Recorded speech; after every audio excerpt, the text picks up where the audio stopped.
ሚኪያስ ሳዜ እንዴት ነህ? ሰላም ነው?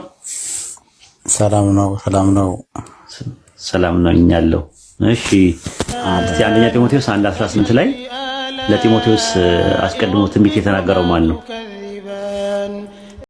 በቤተክርስቲያን በነበረው መሰረት ያኔ ነቢያቶች ነበሩና ከነቢያቶች አንዱን የተናገረው ያንን ትንቢት ማን ነው? ያ ነብይ የተናገረው ያ ነብይ አልተጠቀሰም መጽሐፍ ቅዱስ ውስጥ ስሙ አልተጠቀሰም እኮ። የቱ ጋር ነው የተናገረው? እሺ ስሙ ባይጠቀስም የቱ ጋር ነው የተናገረው? ስለ ጢሞቴዎስ ስሙም አልተጠቀሰም፣ ቦታውም አልተጠቀሰም። ግን ጳውሎስና ጢሞቴዎስ በሚያውቁት ለጢሞቴዎስ የተነገረው ትንቢት ነበር።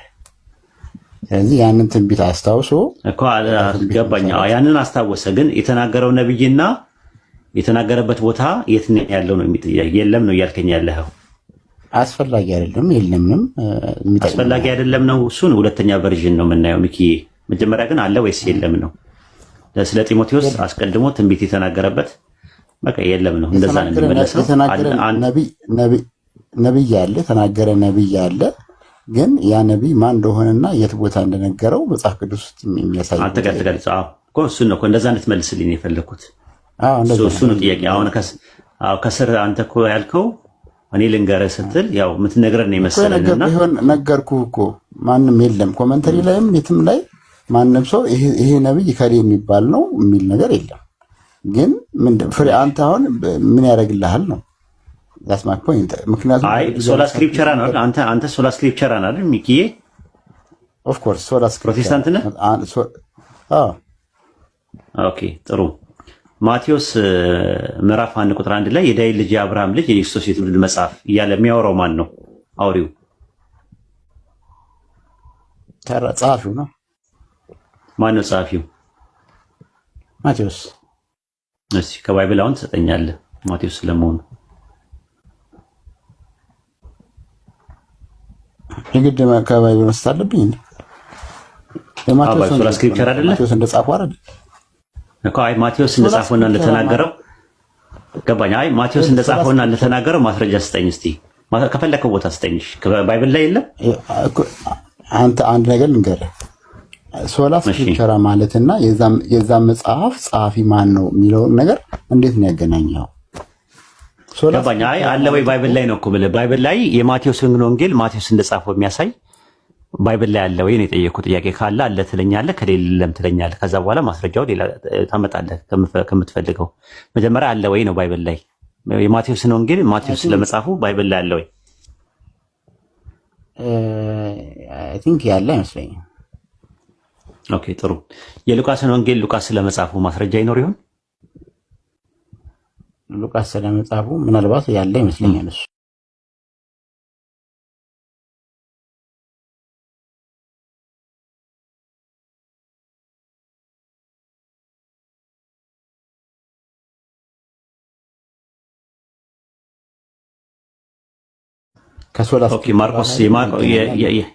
የማርቆስን ወንጌል ማርቆስ እንደጻፈው የሚያሳይ ማስረጃ ይኖር ይሆን?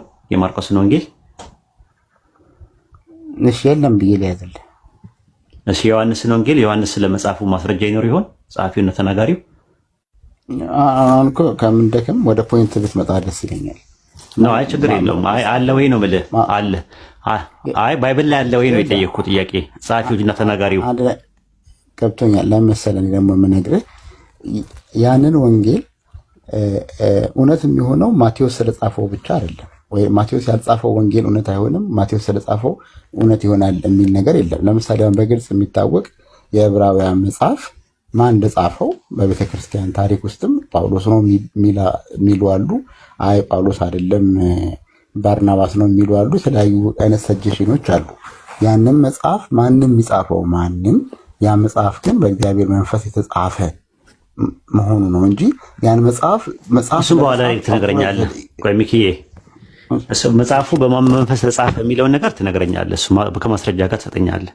አሁን የመጀመሪያ ምንድነው መጽሐፊዎቹ እና ተናጋሪዎቹ እነማን እንደሆኑ ባይብል ላይ በግልጽ የተቀመጠ ነገር የለም ነው እያልከኝ ያለው። አራቱን ወንጌል የጻፉት ሰዎች እነማን እንደሆኑ የአንዳንዶቹ መጽሐፍቶች ምን ላይ እስቲ 6 መጽሐፍት ነው ያለው።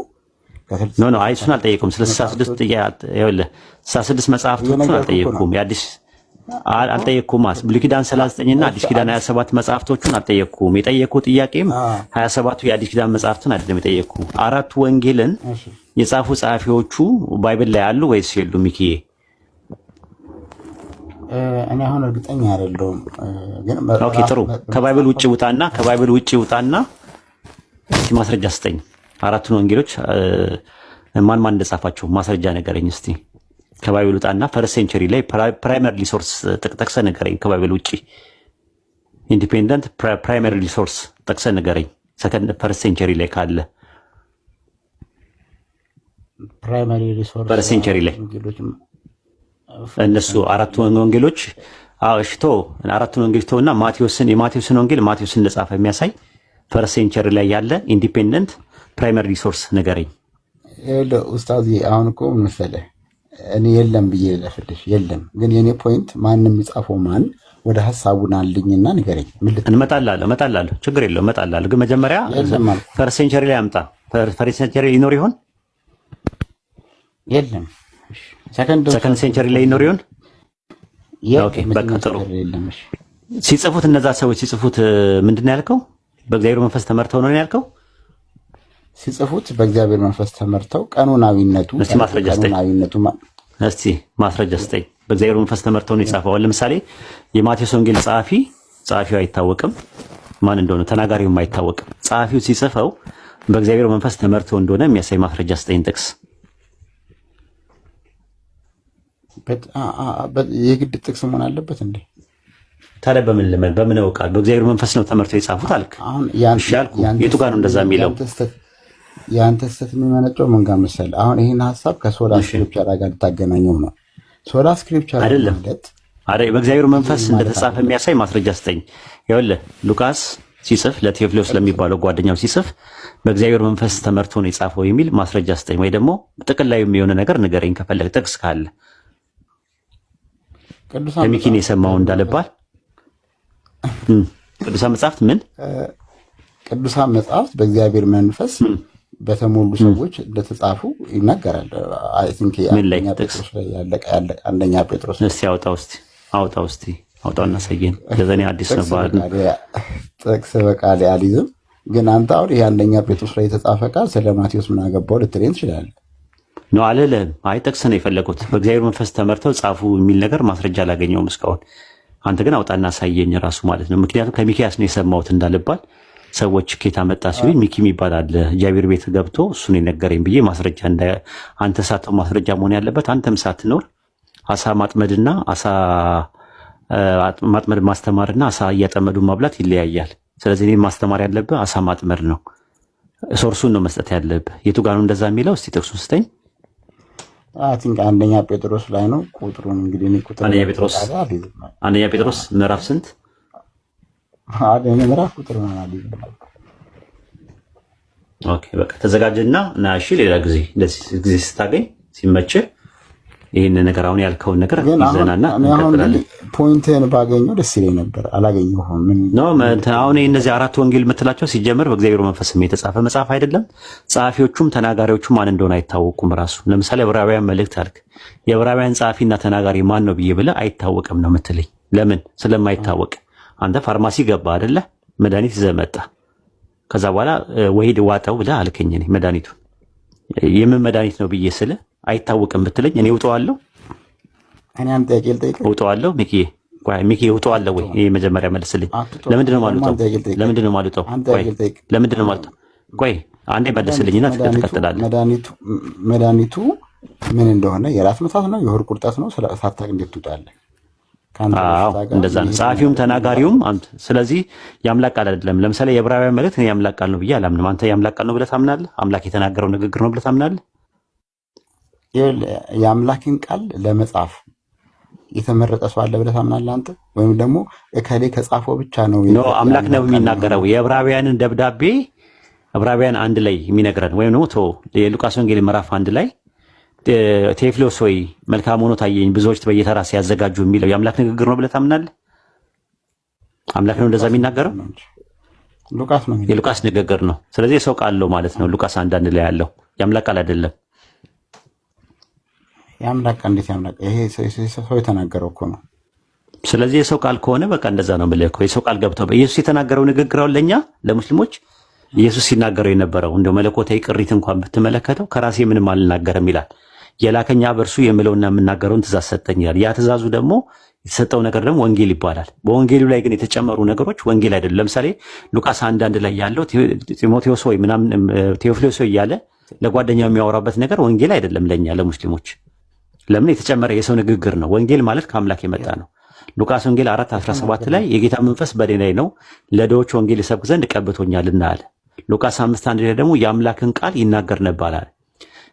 ማርቆስ ወንጌል ምዕራፍ 1:15 ላይ የአምላክን ወንጌል እየሰበከ መጣ፣ በወንጌል እመኑ አለ ይላል።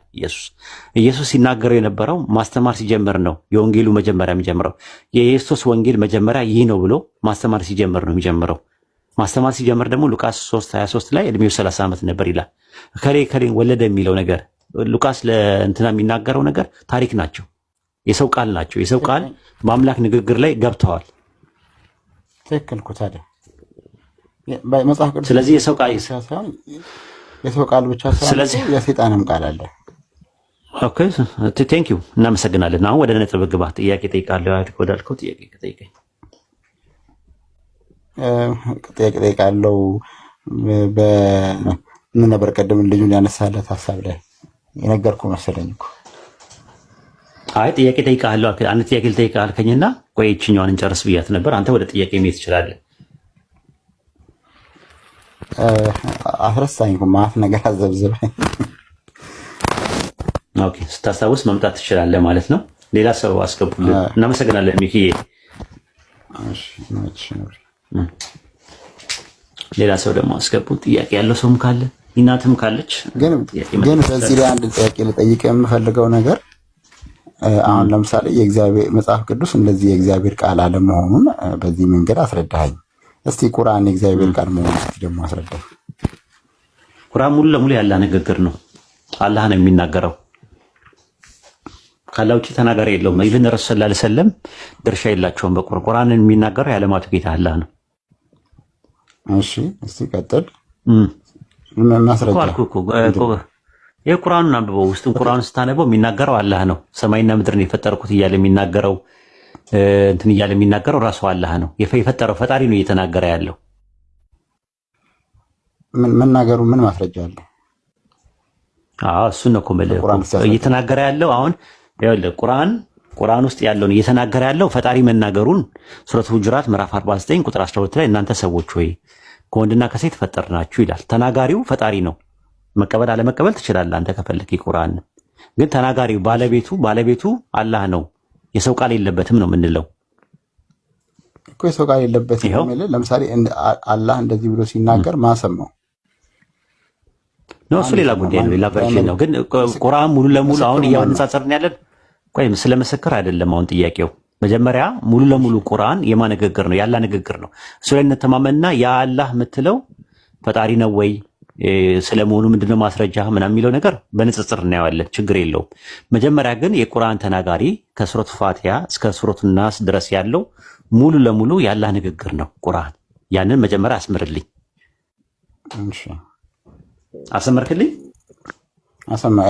ስለዚህ አሁን አንተ የምትለኝ የስክሪፕቸር ወይ ደግሞ የጽሁፉ አጻጻፉ ላይ ፈጣሪን ተናጋሪ አድርጎ ነው የጻፈ ያለው ነው? ነው አይደለም? እንደዛ አይደለም። ስለ ጻፊው አይደለም የምናገረው፣ ስለ መጻፉ ሳይሆን ስለ ንግግር ነው የማወራው።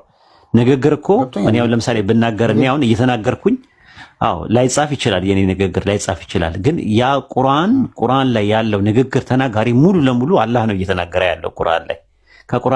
ቁርአን ካላህ ውጪ ሌላ ተናጋሪ የለውም። ሌላ የለም። ራሱ አላህ ነው ሁሉ ነገር የሚናገር። ጥንትም የነበረውን የሚተርከው አላህ ነው። የቂያማ ቀን ያለውን ነገር የሚተርከው አላህ። ይሄ ነገር ሐራም ነው፣ ይሄ ነገር ሐላል ነው፣ ይሄ ነገር ሙባህ ነው፣ ይሄ ነገር መክሩ ነው እያለ የሚናገረውም አላህ ነው። ረሱል ሰለላሁ ዐለይሂ ወሰለም ደግሞ ምንድናቸው? መልእክተኛ ናቸው፣ ነብይ ናቸው። መሀል ላይ ደግሞ ማን አለ? ጅብሪልም ቢሆን መልእክተኛ ነው። አላህ ለምሳሌ እኔ አሁን አንተ ማወራ በምንድን ነው እያወራ ያለሁት? በቲክቶክ ነው አይደል እያወራ ያለሁት? አላህ ደግሞ ረሱል ሰለላሁ ዐለይሂ ወሰለም የሚያናግራቸው በጅብሪል ነው የሚያናግራቸው። ይሄ ነው ያለው ነገር ማለት ነው። መጀመሪያ ይሄን ጨርስና ከዛ በኋላ ምን ምስክር የምትለው ምንድን ነው? አልገባኝም። አሁን ለምሳሌ አላህ ሲናገር የሰማ ሰው አለ ወይ? ምንድነው መስማት መስፈርት መሆን ያለበት አይመስለኝም። እኔ አባባሌ ለምሳሌ ነብዩ አላህ ተናገረኝ ያሉት ውሸታቸውን ቢሆንስ ምንድነው ማስረጃው? እውነት መሆኑ ፍሬው ነው። ቁርአን ላይ ያለው ነገር ፍሬው ትንቢት አለው። ለምሳሌ የተፈጸሙ ትንቢቶች አሉ። እነሱ ነገሮች ያን ማስረጃችን ነው። በዚህ በዘመናችን እኮ ነገር አለው። መጀመሪያ ግን በአንዴ ወደዛ ተቀልበሳ መጀመሪያ እንትን እንበል። አንድ ነገር ምስክር ያስፈልጋል አልክ አይደለ? ምስክር ያስፈልጋል አልክበትን ኮምፓራቲቭ ሪሊጅን ላይ እንምጣ። ኦሪት ዘፍጥረት አብርሃምን ከነገድ ከምናምን ውጣ አለው አይደለ? ውጣ ሲለው ነበር አይደል? ውጣ ሲለው የሰማ ሰው አለ? ውጣ ሲለው የሰማ ሰው አለ? ማን የሰማው? ከአብርሃም ውጭ ማንም አልሰማም እኮ። ታዲያ ያየው እዛ ጋር እንዴ ያለ ምስክር እንዴት መውጣቱን በምንድን ነው የምታውቀው አንተ? ውጣ ያለው አምላክ ስለመሆኑ ምንድን ነው ማስረጃ? ውጣ ያለው አምላክ ስለመሆኑ ማስረጃዬ ምን መሰለህ? ማስረጃዬ እስከ ዛሬም ድረስ ያ ቃል እየሰራ መሆኑ ማስረጃዬ። ኖ አይ መሆኑን ነው ማለት ማን አየው? የጠየኩት ጥያቄ ማን አየው? በቦታው ማን ነው የነበረው? በቦታው አብርሃም ነው የነበረው። ከአብርሃም ውጭ ማንም አልነበረም። ግን ታሪኩን አይተህ ታሪኩ ላይ ማን ነበሩ? ምስክሮች እነማን ነበሩ? አይ ሲያወራ ምስክሮቹ እነማን ነበሩ ነው የጠየኩት ጥያቄ። እኛ እንግዲህ በሶላ ስክሪፕቸራ እንትን መሆኑን አምነን ከተለያዩ መጽሐፍት ጋር አይ ማመና አይደለም እኮ እነማን ነበሩ ምስክሮቹ? በቦታው የነበሩ ሰዎች ምስክሮች እነማን ናቸው? ምስክር የሚሆነህ እኮ ነገርኩህ እኮ በምስክር ስለሌለ በሶላ ስክሪፕቸራ መሰረት እኛ ስለዚህ ምስክር ለምን ታዲያ ረሱል ሰለላሁ ዐለይሂ ወሰለም አላህ ረሱል ሰለላሁ ዐለይሂ ወሰለም በጅብሪል ሲያናግራቸው ምስክር ለምን ትጠብቃለህ? እንደ መስፈርት እንዴት አደረግከው ነው የኔ ጥያቄ። ለምን መሰለህ የጠየቅኩት አንተ በጣም ቁርአንን የተለየ ነገር ይኸውልህ አንተ ቁርአንን የምትረዳበት መንገድና እኛ መጽሐፍ ቅዱስ የምንረዳበት መንገድ ስለተለያየብኝ ነው። አንተ ቁርአንን በጣም አንተ ምስክር የተለየ ያላ ንግግር ነው ያላ ንግግር ሙሉ ለሙሉ ያላ ንግግር ቁርአን እኔ ምንም ችግር የለብኝም። እዛ ላይ ቁርአን ያለን የተለየ ነው። አሁንም ቁርአንም እኔ አሁን ላሳይ እችላለሁ። ቆይ ተረጋግታ እኔ ማሳይ ብዙ ነገር ምንድነው የሚያስረዳኝ? አሳያለሁ አንድ ትንቢት አሳየንና ተዛባለ ይኸውልህ ምስክርነት የሚለው ያልክበት ልክ አይደለህም ነው። ምስክሮች ቁርአን አላህ ሲናገር ሰዎች ምስክርነት ከረሱል ሰለላሁ ዐለይሂ ወሰለም ውጪ ሌሎች ምስክርነት ያስፈልጋሉ የሚለው መስፈርትን አመጣውና አብርሃም ጋር ሄድኩኝ። አብርሃምን ፈጣሪ ሲያናገረው ምስክር ያልኩ ለምን መሰለህ? ምስክር ያልኩ እኮ እኔ በምክንያት ነው። ምስክር ያልኩ አላህ ይህን መናገሩን አንተ ያወቅከው የተጻፈውን አንብበህ ነው አይደል? ትንቢት ነው። እኔ ትንቢት ነው እሱን እነግርሃለሁ። ግን መጀመሪያ ይኸውልህ አሁን የአብርሃምን አንተ ያመጣ ወይም አንዴ ተረጋጋኝ። ተረጋጋ። ምን ነው ምክንያቱም አንተ ያመጣው መስፈርት ነው ወስጄ ባይብል ላይ የወሰድኩት። አሁን ረሱል ሰለላሁ ዐለይሂ ወሰለምን አላህ ሲያናግራቸው በጅብሪል ምስክር ማን ነበረ? ምስክር ያስፈልጋል አልክ። አያስፈልግም መስፈርት አይደለም አልኩ። ለምን ስትለኝ ኦሪት ዘፍጥረት ምዕራፍ 12 ላይ አብርሃምን ሲያናግረው ውጣ ብሎ ሲነግረው ውጣ ያለው አካል አምላክ ስለመሆኑ ማን ነው ምስክር የነበረው? አብሮ ስል ማንም አልነበረም አልከኝ። ገብቷል? አሁን ምንድነው ተመሳሳይ ደብል ስታንዳርድ ነው። የለም ነው አንተ ጠየቀኝ ምስክር ነው። እኔ ምስክር ጠየቅኩ። ምስክር መስፈርት መሆን አይችልም አልኩ በአርጊመንቴ ላይ። ለምን ስትለኝ ለምሳሌ አብርሃም አልኩ በአንተ መጽሐፍ ራሱ ነቢይ ስለመሆኑ ወይም ደግሞ በወቅቱ አምላክ እንዳናገረው የሚያሳይ ምንም ማስረጃ ምንም የምስክሮች ማስረጃ የለም። እነማን ናቸው የመሰከሩት? በወቅቱ የነበሩ አሉ፣ ያጠገቡ ዙሪያውን የነበሩ አሉ አብርሃም ጋር ስለ የለም አልከኝ። ስለዚህ አሁን ያለመኖሩ አብርሃምን ነቢይ እንዳይሆን ያደርገዋል ወይ ነው ጥያቄው። የመጀመሪያ ጥያቄ ጠየቅኩ። አሁን እኮ የተከራከርን ያለነው ስለ ሰው ነቢይነት ሳይሆን ስለ መጽሐፉ ያላህ ቃልነት ነው እኮ ነገርኩህ እኮ ኤግዛምፕል ላይ መጣሁልህ። አሁን ምስክር አምጣ ስላልከኝ ነው ራሱ። አሁን ለምሳሌ ኤግዛምፕል ልስጥ፣ ሌላ አንድ ኤግዛምፕል ልስጥ።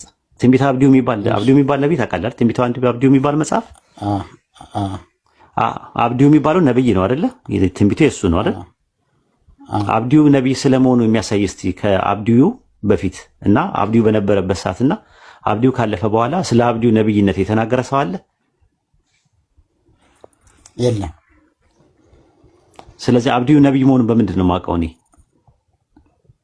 አብዲው በጽሁፉን አንብበህ ጽሁፉ ምን አለው? ምን አለ ጽሁፉ ምን ይላል? እሺ ንገረኝ። ቆይ ጽሁፉ ምን ይላል? ጽሁፉ አንድ ነገር ልንገርህ፣ አሁን እንድትረዳኝ፣ አሁን ማወቅ ከሆነ ፍላጎትህ ላስረዳህ ነው። እሺ አስረዳኝ። እነዚህ መጀመሪያ አብዲዩም ሆነ የኦሪት ዘፍጥረትም ሆነ የትኛውን መጽሐፍ በመጽሐፍ ቅዱስ ውስጥ መጽሐፍ ቅዱስ ናቸው ወይም ደግሞ ለማስተማርና ወደ እግዚአብሔር ለመምራት ይጠቅማሉ ተብለው የተመረጡት መጽሐፍቶች ሰው ነው የመረጣቸው።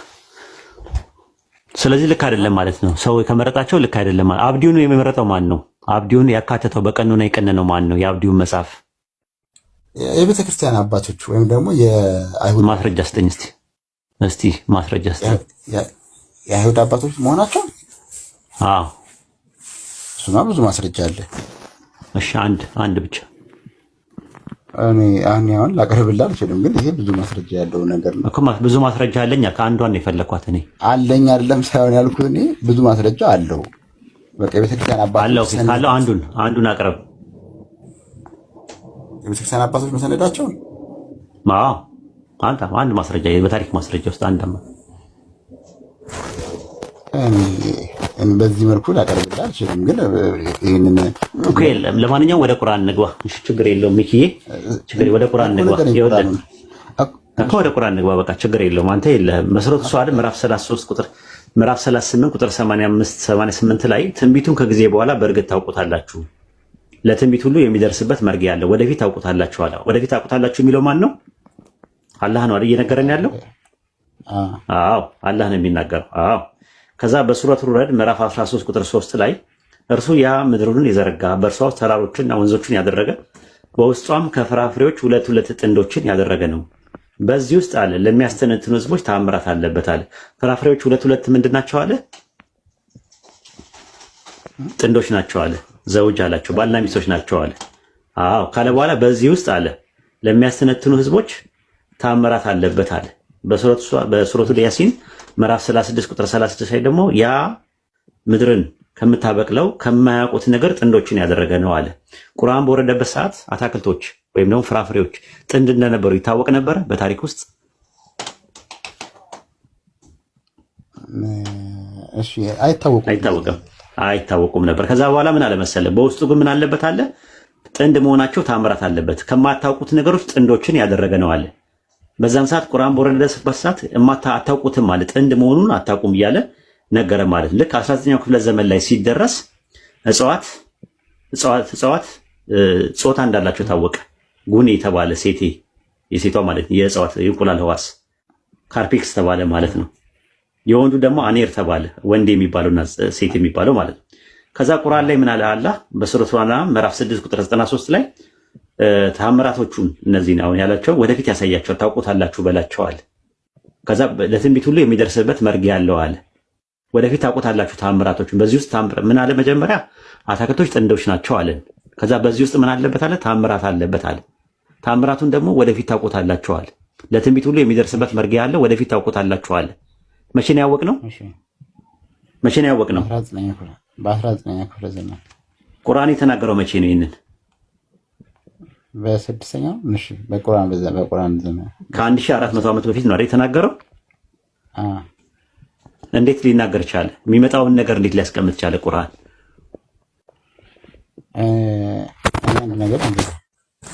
የሚመጣውን ነገር ስላስቀመጠ የሚመጣውን ነገር ማስቀመጥ ተአምር ነው እንዴት አይደል? አዎ ይላል ፈጣሪ።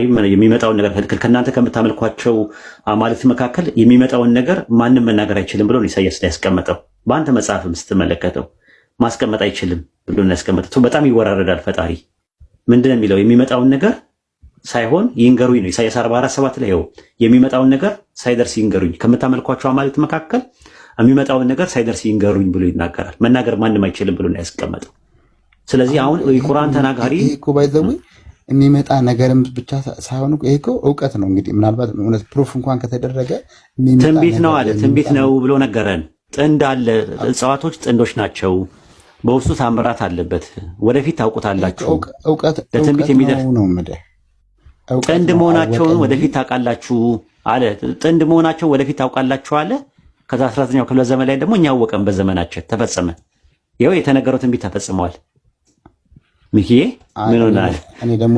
እኔ ደግሞ ተአምር የምልህ ለምሳሌ እንደ ሙሴ ባህር ተከፍሎ ከሆነ እንደ ኢየሱስ ክርስቶስ ኖ አይ ስለ ያም ማወራለሁ ስለ ተአምር አይደለም፣ ስለ ትንቢት ነው የምናወራው። አቲታ እንደ ፈርቲያማ አትሁን እንደ ሚኪ ኧረ ይሄ ትንቢት ማለት እኮ የእውቀት ቃል እኮ ነው። ትንቢት ነው። ትንቢት ማለት ትንቢት አንድ ነገር ትንቢት ይነገርህና፣ አዎ ትንቢት እኮ ማለት እኮ ምን መሰለህ፣ ወደፊት ያለውን ነገር ይነገርህና ያ ነገር ሲፈጸም ትንቢት ይባላል ማለት ነው። ትንቢት ተነግሮ ይፈጸማል ያ ነገር ሲፈጸም ማለት ነው። እና አንተ ፍርቲያምማ አትሁን። አሁን ስለ ታምር አይደለም እያወራን ያለ ነው። ታምር አይደለም ፍርቲያምማ ነው። ትንቢት ምን አልከኝ መሰለህ? መጀመሪያ አልኩ ትንቢት ነው ስለ እንዴ ትንቢት ማንም ሊናገረው ይችላል ስትለኝ አይናገረውም። ኢሳይያስ 44:7 ላይ ምን ይላል? ፈጣሪ ሲወራረድ የሚመጣውን ነገር ይንገሯችሁ፣ ከምታመልኳቸው አማልክት መካከል የሚመጣውን ነገር ይንገሯችሁ ብሎ ተወራረደ። መናገር አይችሉም ነው።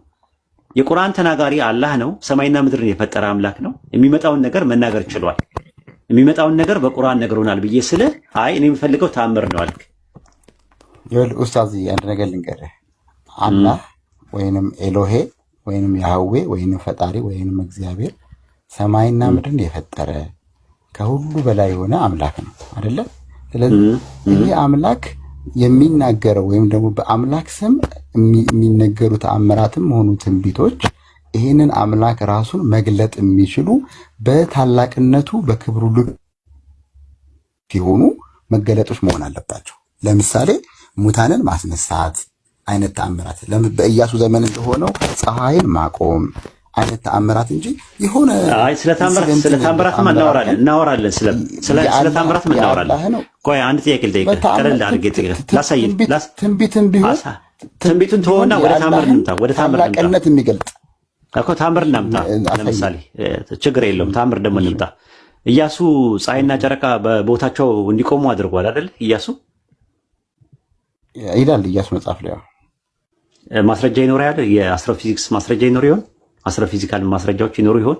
ጂኦሎጂካል ማስረጃዎች ይኖሩ ይሆን? አልደረሱበትም፣ እስካሁን አልደረሱበትም። ኦኬ ጥሩ። ረሱል ሰለላሁ ዐለይሂ ወሰለም ጨረቃን ለሁለት ከፍለዋል በዘመናቸው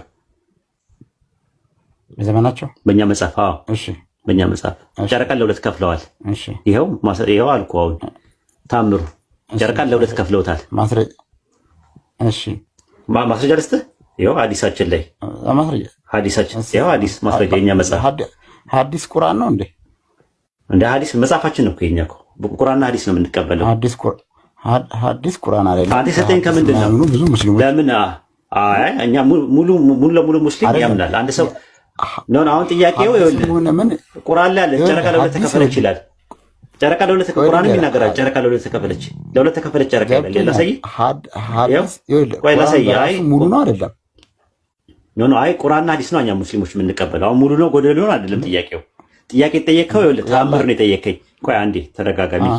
ህፃናቱ እንደበሰለ ሰው እናውራ። የጠየቀኝ ጥያቄ ምንድን ነው? ተአምር የሚባል ነገር አለ ወይ ብለህ ጠየቀኝ። አዎ አልኩ። መጀመሪያ ግን ተአምር ስለማድረጉ አርኪኦሎጂካል፣ አንትሮፖሎጂካል እና አስትሮፊዚካል ማስረጃዎችን የኢያሱን ልታመጣ አልቻልክም። ተጽፎ የተገኘ ነገር ነው የሰጠኝ ማስረጃ ብለህ ሰጠኝ። አሁን እኔም ተጽፎ የተነገረ ነገር ከቁርአንና ሐዲስ ነው መመሪያ ሙስሊም ነኝ። ገብቶሃል? አሁን ለምሳሌ ኢያሱ ኤግዛምፕል ነው የምሰጥህ። ቆይ ኤግዛምፕል ነው የምሰጥህ። ኢያሱ ኦሪት ዘዳግም ላይ ኦሪት ዘጸአት ላይ ምናምን ስለ ኢያሱ ያወራል አይደል ባይብል? ፀሐይና ጨረቃን ያቆመው ኢያሱ መጽሐፍ ኢያሱ ኦልሞስት የታሪክ መጽሐፍ ነው። እኔ ጠየቅኩህ ከዘዳግም ላይ ስጠኝ እስቲ ከዘዳግም ላይ ፀሐይና ጨረቃ እንዳቆመ ስጠኝ፣ ማስረጃ ስጠኝ ስለ ኢያሱ። ኢያሱ መጽሐፍ ላይ ነው ማቆሙን የሚጠይቀው። ለምን እኔ የጠየቅኩህ ከዘዳግም ላይ እኮ ነው የጠየቅኩህ። ዘዳግም ያለ ኢያሱ ሙሉ አይሆንም እንዴ? ዘዳግም እኮ አንድ የመጽሐፍ ፓርት እንጂ እኮ አይደለም። አንተ ቁርአን ስለዚህ እኔ ከዘዳግም ነው የምፈልገው። ከዘዳግም ነው የምፈልገው። እኔ እኮ ዘዳግም የአላህ ቃል ነው ብያለሁ። የአላህ ንግግር ነው። ኖ ኤግዛምፕል ነው የሰጠው እኮ። አሁን ኢያሱ ፀሐይና ጨረቃን ስለማቆሙ ከዘዳግም ላይ ስጠኝ ብዬ ብጠይቅህ መጽሐፈ ኢያሱ ላይ ነው የምትሰጠኝ፣ ያለውን ነው የምትሰጠኝ። እኔ ሙስሊም ነኝ። እንደ ሙስሊምነቴ ቁርአንና ሐዲስ ነው መመሪያዬ። ቁርአንና ሐዲስ ላይ ባለው መሰረት ቁርአን ላይ ስትመጣ ሱረቱ ቀያማ ሱረቱ ቀመር ምዕራፍ 54 ቁጥር 1 ላይ ምንድን ነው የሚለው? የሚናገረው አንድ ቁም ነገር አለ። ሰዓቲቱ ተቃረበች፣ ጨረቃም ተገመሰች አለ። ጨረቃ ተገመሰች፣ ለሁለት ተከፈለ ብሎ ነገረ። ይሄ የተከፈለው በምንድን ነው? ሐዲስ ላይ ረሱል ሰለላሁ ዐለይሂ ወሰለም የሰሩት ተአምር ነው። ጨረቃ ለሁለት መከፈሏ ሐዲስ ላይ አለ። ጨረቃ ለሁለት ተከፍላለች በረሱል ሰለላሁ ዐለይሂ ወሰለም ዘመን። ጨረቃ ለሁለት ተከፈለች ይላል በረሱል ሰለላሁ ዐለይሂ ወሰለም። የሚለው ሌላ አይልም። ምን ማትሪ ለምን ተከፈለች? እንዴት ተከፈለች? ምን ይላል? እስቲ ታምር እኮ ምክንያት እኮ አስረዳኝ። ታምር ተጠይቆ ጨረቃ ለሁለት ተከፈለች። በኢያሱ ዘመን የተደረገውን ታምር አሁን ለምን የሚለውን ነገር ለምን ትጠይቀኛለህ? የሰሩት ታምር አለ ወይ ብለህ ጠየቀኝ። በኢያሱ ዘመን ፀሐይና ጨረቃ የቆሙት ገብቷል በምክንያት ነው። ምክንያቱ ምንድነው? ጦርነት ተካሂዶ ነበረ። ኢያሱ ጠላቶችን እስከማጠፋ ድረስ እንዳይመሽ አለና ጸለየ እኮ። ለምን ላሳይ እኮ ነው። ለምን አዎ፣ የኛም ደግሞ ላሳይ። ኢማም ቡኻሪ ቆይ አንተ ተረጋጋ። አረሚኪ የተረጋጋ እኮ ኢማም ቡኻሪ መጽሐፍ 61 ሐዲስ 141 ላይ አነስ ኢብኑ ማሊክ እንደተረከው የመካ ሰዎች የአላህ መልእክተኛ ታምር እንዲያሳያቸው ጠየቋቸው። ከዛ እሳቸውም ጨረቃን በመክፈል አሳየዋቸው ይላል ሐዲሳችን። ያው ጨረቃ ለሁለት ተከፈለ። ይኸው ጠየቋቸው፣ ታምር እንዲያሳያቸው ጠየቁና ከዚያ እሳቸውም ጨረቃን በመክፈል አሳያቸው ይላል። ይኸው ሐዲስ ላይ ኢማም ቡኻሪ መጽሐፍ 61 ሐዲስ 141። ኦኬ። ስለዚህ አሳዩ ስለተባሉ ነው ያሳዩት ማለት ነው። ታምር አሳይቷል። ይኸው ጨረቃ ለሁለት ከፍለዋል። ይኸው ማስረጃችን መጽሐፋችን ላይ ይሁን እንዴ ይሁን አይደለም እኮ ምን ይኸው ግን ምንድነው መሰለ ይሄ ያው የተደረገው ነገር ቅድም የጠቀስከው እንትን ማወቅ ፈልጌ ነበር። ቅድም የጠቀስከው ከቁርአን ነገር ምን ላይ ነበር? ነብዩ ተአምር አረጉ የሚለው ቃል ምን ላይ ነበር? ጥቅሱ ቁርአን ላይ ያለው ሱረቱ ቀመር ማን ነው? ሱረቱ ቀመር ምዕራፍ 54 ቁጥር 1 ላይ ሰዓቲቱ ተቃረበች አለ። ሱረቱ ቀመር ማለት ጨረቃ ቀመር ማለት ጨረቃ ማለት ነው። ስለ ጨረቃ ስለሚያወራ ምዕራፍ 1 ቁጥር 1 ላይ ያለ ማን ነው? 54 1 ላይ ስለ ጨረቃ ስለሚያወራ ቁርአን ላይ ብዙ ጊዜ አሁን ለምሳሌ በቀራ ከተባለ ላም ማለት ነው፣ ጥጃ ማለት ነው። ስለ ጥጃ የሚያወራ የቁርአን ክፍል ሲኖር በዛ ላይ ሰይመዋል። ኢምራን የሚለው ደግሞ ሱረቱ አል ኢምራን ሲባል ደግሞ የኢምራን ቤተሰቦች አሉ። ሱረቱ ማይዳ ማለት ደግሞ ስለ ማዕድ የሚናገር ነው። ስለዚህ አሁን የተለያየ ነገር ነው። ዝም ብለህ ነው እንትን የምትለው። አሁን ሱረቱ ቀመር ምዕራፍ 54 ቁጥር 1 ላይ ሱረቱ ቀመርን ይሄ ሱረቱ ቀመር ነው ብሏል አላህ። ረሱል ብለውናል በሐዲስ ላይ ብለውናል። ቁርአን ውስጥ የአላህ ንግግር ብቻ ነው ያለው ስላልከኝ ነው። እኔ እኮ እሱ ነው የምፈልገው። ቁርአን ያላህ ንግግር ነው፣ ግን ይሄ ሱረቱ ቀመር የሱራውን ስም ረሱል ሰለላሁ ዐለይሂ ወሰለም ናቸው። እሳቸው እኮ ነብይ ናቸው። ሲጀመር ከራሳቸው አይደለም የሚናገሩት። ራሱ እሳቸው ሲናገሩ ሐዲስ አይደል። ስለዚህ ቁርአን ውስጥ አሁን ሌላ ቦታ አትሂድ። አሁን መጀመሪያ ዝም ብለህ አባሮች ያላህም ቃል አለ ማለት ነው። ተረጋጋ። ከላይ ያለው የሱራው ስም ነው እንጂ ሱራው ውስጡ ያለው ነገር አጠቃላይ ያላ ንግግር ነው። የሱራው ስም ማን ያወጣለት እያልኩ ነው። ኧረ ህፃናቱን አሁን ሌላ ቦታ አትሂድ። አንተም እኮ የጠየቀኝ ጥያቄ እኮ ህፃናቱን ማቴዎስ ሲንግል ማን ጻፈው እንዳለ መጀመሪያ ጨርስ። ማን ጻፈው ጨርስ። መጀመሪያ ጨርስ። ማን ጻፈው አይደለም። ቆይ እሱን ጠይቀኛለህ በኋላ ላይ። ህፃናቱን ከህፃን ጋር እንደማወራ እንደበሰለ ሰው አውራ። መጀመሪያ ምን ብለህ ጠየቀኝ? ትንቢት አለ ወይ ብለህ ጠየቀኝ። ልክ ትንቢቱን ስመልስልህ ትንቢት እኮ ማንም ሊያመጣው ይችላል አልከኝ። ኢሳይያስ 44 ላይ ቁጥር 7 ላይ ያመጣውና ትንቢት የሚመጣውን ነገር አዳምጥ ስጠይቅህ አንተ ህፃናቱን ትክክል አይደለም። ይኸውልህ ህፃናቱን ከህፃን ጋር አይደለም ማወራው። ህፃናቱን በደንብ እየገረፍኩ ነው ማስተምር። ኢሳይያስ ምዕራፍ 44 ቁጥር 7 ላይ ያለውን ጥቅስ አወጣውና የሚመጣውን ነገር ይንገራችሁ የሚል ጥቅስ አለ ብዬ ሳመጣልህ መናገር አይችሉም። የሚመጣውን ነገር ስለ ታምር አልክ ቶሎ ብለህ። ከዛ እሺ ላስጨርስ ብዬ ስለ ታምር ማውራት ጀመርን። ስለ ታምር ማውራትን ሳንጨርስ ደግሞ ምን አልክ? ስለ ምዕራፍ ማውራት ጀመርክ። ስለዚህ እኛ አባሮሽ አይደለም እንጫወተው። ይበቃሃል እስካሁን ድረስ ስላወራው ነገር። ለከቲም ደግሞ እድሉን እንስጠው ኢንሻአላህ። ይበቃሃል። ህፃናቱን ላወርድ ነው ይሄ ከዚህ በላይ ስለዚህ ልታናዳኝ አልቻልክም። ባልከው መጠንም እውነት የለህም ማለት ስለ ታምር እውነትን ልስማና ያንተን እውነት ልቀበል እያልኩ ነው ያለሁት። ሂድ ከቲም ቀጥል። ሰላም ብያለሁ፣ ሁላችሁንም ሰላም ብያለሁ። ሰላም ብለናል። እባካችሁ እዚህ የምትገቡ ክርስቲያን፣ እኔ ክርስቲያን ነኝ። በጣም የምትወያዩት ውይይት ግራ የሚያጋባ ነው። እውነት ለማውራት በጣም ሼም እየያዘኝ ነው እኔ ራሱ እና የምትጠይቁትን ምናምን 1000 ሰው አላችሁ እዚህ። እንደተማረ ሰው እንደ ትልቅ ሰው አውሩ፣ ጥያቄ ጠይቁ እንጂ ብታውቁ ደግሞ ውይይት አድርጉ። ብዙ ክርክር ውስጥ አትግቡ። አይ አንድ ፖይንት ላይ እኮ ማውራት ስላልቻለ ነው እንጂ እኮ ችግር የለውም። ጥያቄው አሪፍ ነው። ግን አሁን ምን ብሎ ጥያቄ ጠየቀ? መጀመሪያ ባይብል ላይ ያለውን ጠየቅ ነው። እሱ ቁርአን ላይ ጠየቀ። ቁርአን ያላ ንግግር መሆኑን በምንድን ነው ማስረጃችሁ አለ። አላህ ብቻ ነው የቁርአን ተናጋሪ፣ ምስክር ያስፈልገዋል አለ። ምስክር የሚያስፈልገው መስፈርቱን ጌታ መጣኸው ብዬ ወደ ባይብል ገባውና ኤግዛምፕል አመጣውለት የአብርሃምን ማስረጃ ምስክር እንትን። ስለዚህ ምንድን ነው ያንን የቁርአን ሲባል ቁርአን ያላ ንግግር ነው። ትንቢት አለ ብዬ የትንቢቱን ፍጻሜ ሳሳየው አይ ትንቢት ማንም ሊናገር ይችላል አለ። ኢሳይያስ ላይ ደግሞ አመጣውና አምላክ ከምታመልኳቸው ማለት መካከል የሚመጣውን ነገር ይንገሯችሁ ይላል። ስለዚህ እኔ የማመልከው አምላክ የፈጠረኝ ፈጣሪ አላህ የሚመጣውን ነገር ነግሮኛል። በዘመኔ የተፈጸመ ነገር በ19ኛው ክፍለ ዘመን ላይ ያየሁት ነገር አለ። ወደፊት ትንቢቱ ይደርሳል ታውቁታላችሁ ብሎ በነገረ መሰረት የደረሰ ነገር ያየነው ነገር አለ ብለን አመጣን። ስናመጣ ደግሞ ታምር ነው የሚያስፈልገው አለ።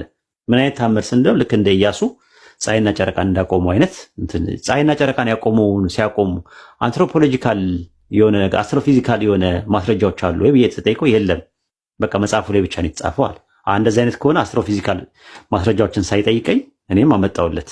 ሳበጣለት ከሐዲስ ሳሳየው አይ ቁርአን ነው የምፈልገው አለ። እኛ ደግሞ የምንቀበለው ቁርአንም ሐዲስም ነው የምንቀበለው አልኩት። እሱን ሳይጨርስ ደግሞ የሱራውን ስም ማን የሰየመው አለ። ሱረቱ ቀመር የሚለውን ማን የሰየመው አለ። ረሱል ሰለላሁ ዐለይሂ ወሰለም ናቸው አልኩት። አይ የረሱል ሰለላሁ ዐለይሂ ወሰለም ንግግር እዚህ ውስጥ አለ ደግሞ ይለኛል። ሌላ አርዕስት ውስጥ ይገባል። አሁን ሐዲሶቹ ሱራዎቹ እነማን ናቸው የሚለውን ሐዲስ ላይ ነው የምናገኘው። ያን የምናገኘው ከማን ነው? ከረሱል ሰለላሁ ዐለይሂ ወሰለም ነው። ረሱል ሰለላሁ ዐለይሂ ወሰለም ናቸው የዚህ ሱራ ምናምን የሱራዎቹን ስም የነገሩን እሳቸው ናቸው። ያም ደግሞ ከራሳቸው ያመነጩት ነገር አይደለም። ነብይ ናቸው እሳቸው። ቢያንስ መረጃዎች አሉን ለማለት ፈልጌ ነውና አይ ቲንክ ሌላ ቦታ ላይ መሄድ የፈለገው የመጀመሪያውን ሳይጨርስ የተለያየ ቦታ እየሄደ ዝም ብሎ ሩጫ ነው የሚያደርገው። አባሮች ጨዋታ ነው የሚሆነው። ያ ደግሞ አኩኩሉ ነው። አኩኩሉ ደግሞ እኛ ጋር አይፈቀድም ማለት ነው። ከቲም ቀጥል